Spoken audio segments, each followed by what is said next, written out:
Bismillahirrahmanirrahim. I am Muhammad Ajmal Jat and welcome to my class. In this video we are going to discuss power in AC circuit. Student सबसे पहले हम देखते हैं कि AC circuit क्या होते हैं।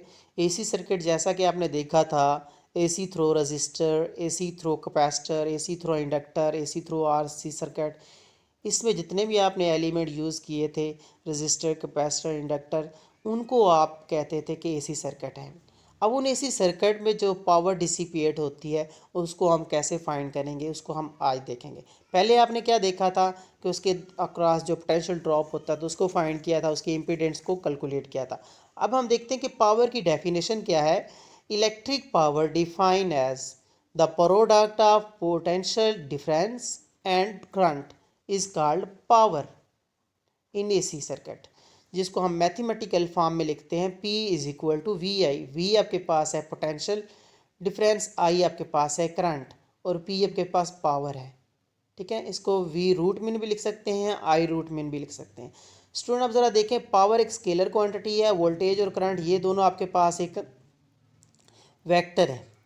ठीक है, तो इनका अगर डॉट प्रोडक्ट होता है तो ये हमारे पास पावर जो है स्केलर रिजल्ट आता है। तो इसका मतलब कि हमें अब जो मैथमेटिकल फॉर्म में इसको कैलकुलेट करना है तो हमें ये देखना है कि V और I दोनों इन फेज हो, इनके दरमियान में एंगल कितना हो, ज़ीरो का हो, दोनों पैरेलल हो।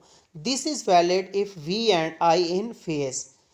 स्टूडेंट आपने अलग अलग सर्किट डिस्कस किए। If AC circuit we have AC through resistor की बात कर लें, या एसी थ्रो इंडक्टर की बात करें, या एसी थ्रो कैपेसिटर या आरसी की बात करें, या आप तीनों को कंबाइन अटैच कर दें, तो तीनों में जो पावर डिसिपेट होगी उनका एक्सप्रेशन डिफरेंट होगा। उसको हम डिस्कस करते हैं अभी।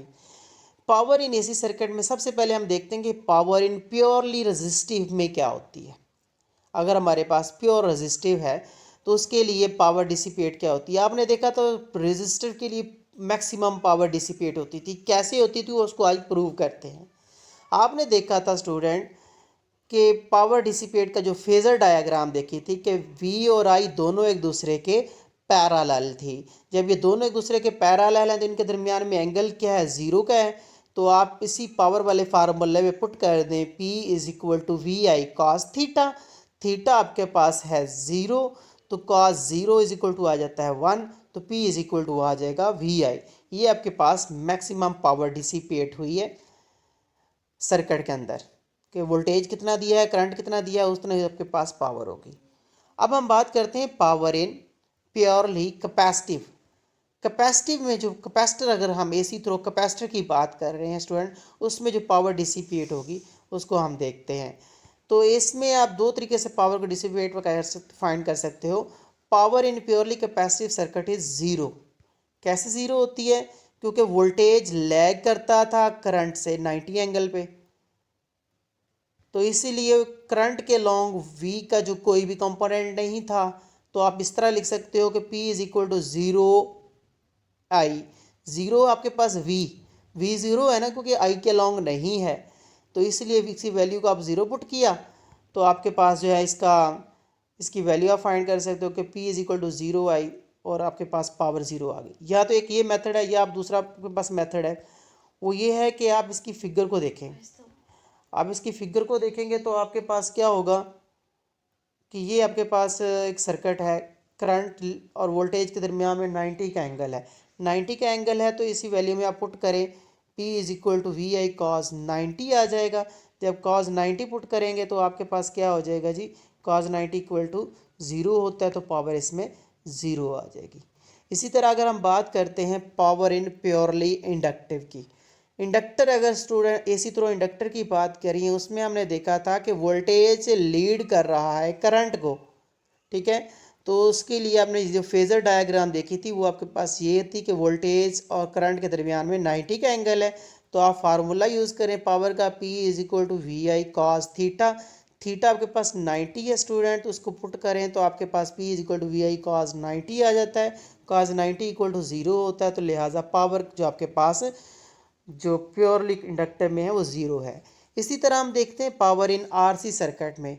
आरसी सर्किट में स्टूडेंट आपने देखा था कि उसमें पावर जो है फाइंड करने का फार्मूला हम लिख लेते हैं, P is equal to V I cos theta, जिसमें आपने देखा था कि V और I की वैल्यू आपने देखी थी एक दूसरे को लीड कर रही है, उसकी वैल्यू को पुट करके आप उसकी पावर फाइंड कर सकते हैं। अब स्टूडेंट देखते हैं कि हमारे पास पावर फैक्टर क्या होता है।